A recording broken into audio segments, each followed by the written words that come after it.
5 விரல்களை கோத்து நாம 10 விரலானோ மணக்கோலத்தில் பார்த்தா அந்த சின்ன பொண்ண காணோ சில நாளில் நீ என் தாயே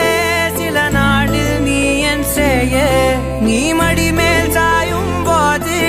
அந்த வானம் விரிக்கும் பாயே எப்போதுமே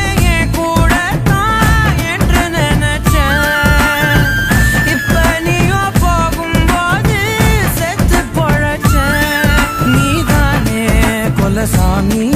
ஒரு வரமும் தாயே மகளாக பொறப்பேன்னு